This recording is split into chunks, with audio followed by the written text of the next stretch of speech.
سوچئے، ایک دن آئے گا جب سچ اور دھوکہ اتنا مل جائے گا کہ آنکھیں بھی پہچان نہ سکیں گی۔ ایک شخص خود کو رب کہہ کر کھڑائے گا اور لوگ اسے دیکھ کر یقین کر لیں گے۔ وہ آپ کو جنت دکھائے گا لیکن وہ جہنم ہوگی، وہ آپ کو جہنم دکھائے گا لیکن وہ جنت ہوگی۔ اور سب سے خوفناک بات، اس فتنے کا اثر صرف جاہل پر نہیں ہوگا، وہ فتنہ عالم کو بھی ہلا دے گا، عابد کو بھی، ایمان کی بنیاد تک کو پرکھ لے گا۔ یہ ہے دجال کا فتنہ، انسانی تاریخ کا سب سے بڑا امتحان، آدم علیہ السلام سے لے کر قیامت تک کا سب سے خطرناک دھوکہ۔ آج ہم اس فتنے کو کہانی نہیں، نبی کریم صلی اللہ علیہ وسلم کی بتائی ہوئی حقیقت کے طور پر سمجھیں گے۔ اور سب سے اہم سوال، بچنا کیسے ہے؟ اسلامی تعلیمات میں فتنہ دجال کا ذکر ایک ذیلی موضوع نہیں۔ نبی کریم صلی اللہ علیہ وسلم نے فرمایا کہ دجال کا فتنہ انسانی تاریخ کا سب سے بڑا فتنہ ہے۔ ہر نبی نے اپنی قوم کو اس سے ڈرایا۔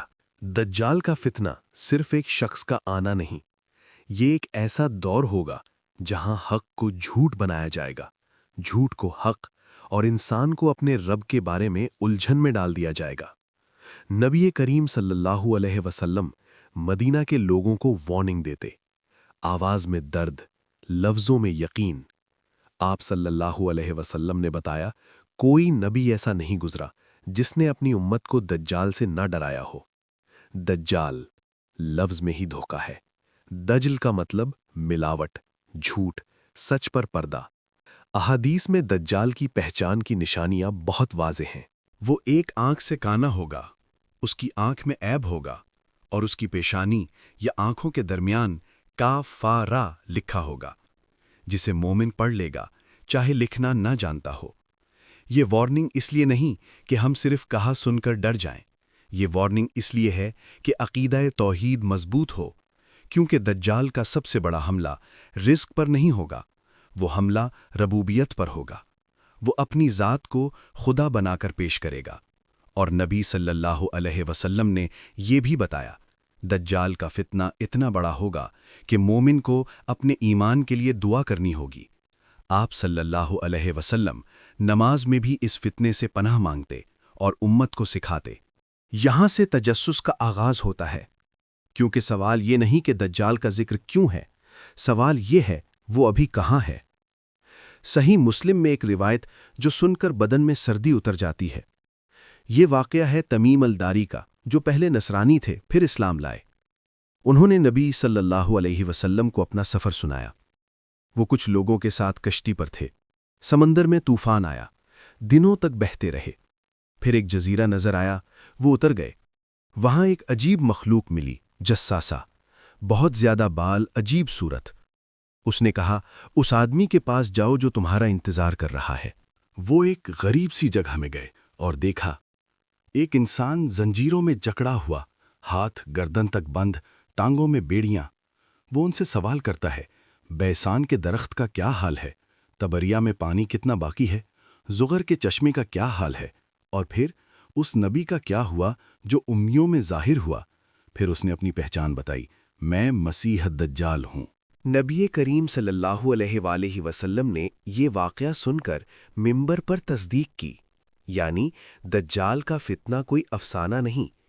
نبی صلی اللہ علیہ وآلہ وسلم نے اسے حقیقت کے طور پر امت کے سامنے رکھ دیا، اور یہ بھی بتایا گیا کہ دجال کو اللہ کے حکم سے ایک وقت تک روکا گیا ہے، مگر جب اجازت ملے گی تو وہ نکلے گا، اور پھر دنیا کا نظام معمول پر نہیں رہے گا۔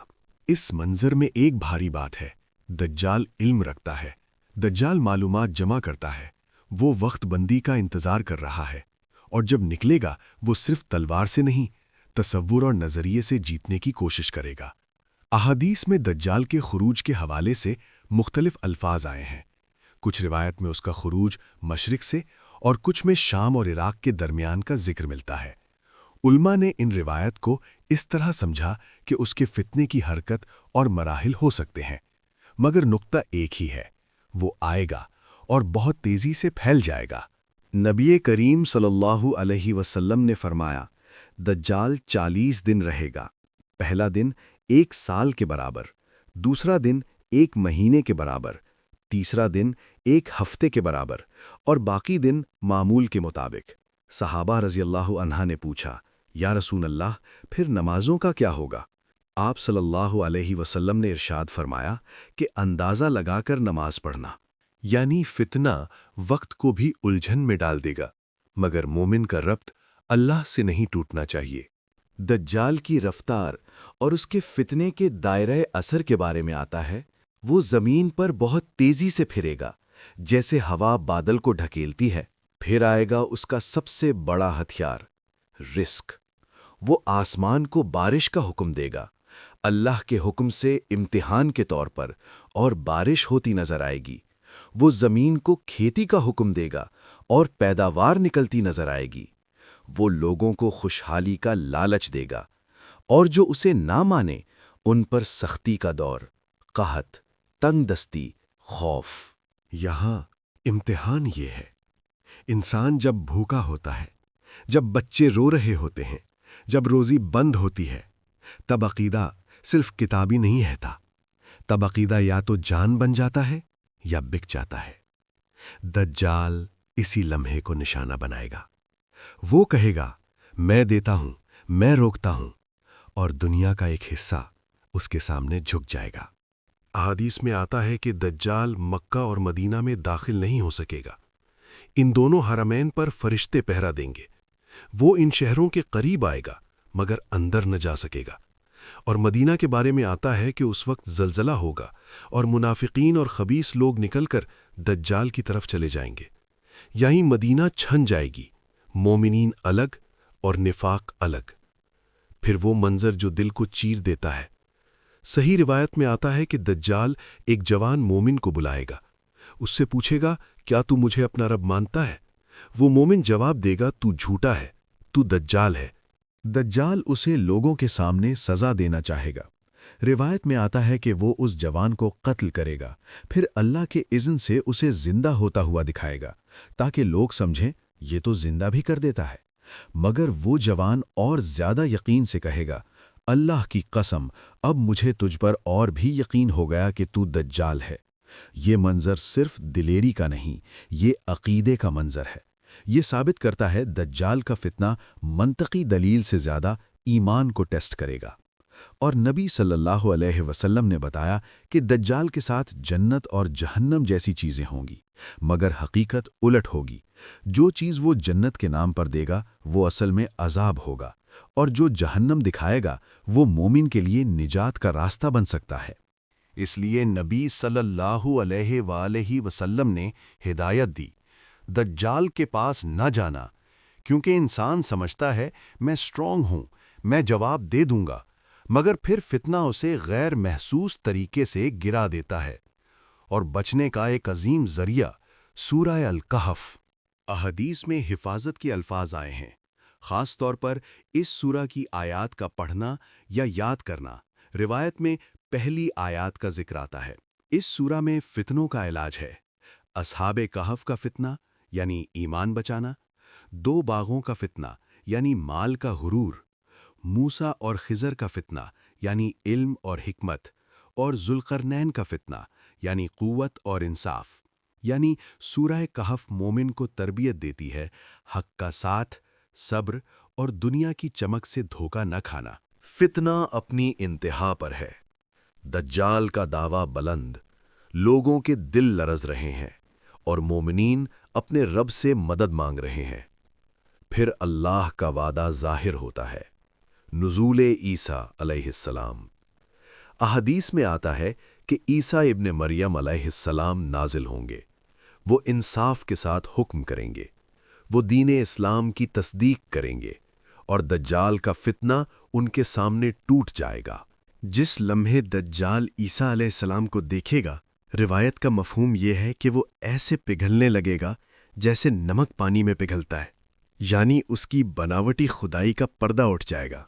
دجال بھاگنے کی کوشش کرے گا، مگر اب وقت مختصر ہے۔ اس کی دوڑ، اس کا دھوکہ، اس کی دہشت، سب کا حساب۔ اور پھر وہ آخری موڑ، جہاں تاریخ کا سب سے بڑا جھوٹا اپنی آخرت دیکھے گا، باب لد۔ وہیں عیسیٰ علیہ السلام اسے قتل کر دیں گے۔ اس لمحے کی روحانی انٹینسٹی کو سوچئے، دنیا جس امتحان میں الجھ چکی تھی، اللہ اسے ایک فیصلے پر لے آتا ہے، حق اور باطل کا مقابلہ اور باطل کا خاتمہ۔ مگر دستاویزی بیان یہاں رکتا نہیں، کیونکہ دجال مرنے سے پہلے جو نقصان کرتا ہے وہ صرف ایک شخص کا نقصان نہیں ہوتا، وہ لوگوں کے عقیدے پر زخم چھوڑ جاتا ہے۔ اس لیے نبی صلی اللہ علیہ وآلہ وسلم نے پہلے سے بتایا تھا، فتنہ آئے گا مگر مومن کو تیار رہنا ہے۔ دجال کا فتنہ ہمیں ایک بنیادی سبق دیتا ہے، حقیقت ہمیشہ نظر سے نہیں پہچانی جاتی، ایمان اور علم سے پہچانی جاتی ہے۔ آج کے دور میں بھی دجالی انداز موجود ہیں، جھوٹ کو تشہیر سے سچ بنانا، ظلم کو ترقی کہنا اور اللہ سے غفلت کو آزادی کا نام دینا۔ مگر دجال کا اصلی فتنہ پھر بھی منفرد ہوگا، کیونکہ اس میں غیر معمولی امتحان ہوں گے۔ بچنے کا طریقہ نبی صلی اللہ علیہ وسلم نے بہت واضح دیا، توحید کو مضبوط کرو، اللہ ہی رب ہے، رزاق ہے، مالک ہے۔ نمازوں میں پناہ مانگو، اللہم انی اعوذ بک من فتنۃ المسیح الدجال۔ سورہ کاف کو اپنی زندگی کا حصہ بناؤ، خاص طور پر اس کی آیات، اس کا پیغام۔ دجال کے قریب نہ جاؤ، فتنہ کو پرکھنے مت نکلو، ایمان کو حفاظت دو۔ حرمین کی حرمت اور اہمیت کو سمجھو اور اپنی زندگی میں مساجد، جماعت اور نیک لوگوں کے ساتھ رابطہ مضبوط رکھو۔ علم حاصل کرو، عقیدہ، قرآن اور صحیح سننا کا علم، تاکہ جب دھوکہ حق کے لباس میں آئے آپ پہچان سکیں۔ یہ موضوع صرف مستقبل کا نہیں، یہ آج خطرے کی گھنٹی ہے۔ آج سے اپنی دعا، اپنی تلاوت، اپنی نماز، اپنی صدق، سب کو مضبوط کیجیے، کیونکہ فتنہ جب آتا ہے تب نیا معمول بنانا مشکل ہوتا ہے، معمول پہلے سے ہوتا ہے۔ اللہ ہمیں فتنہ دجال سے اور ہر فتنے سے محفوظ فرمائے، آمین۔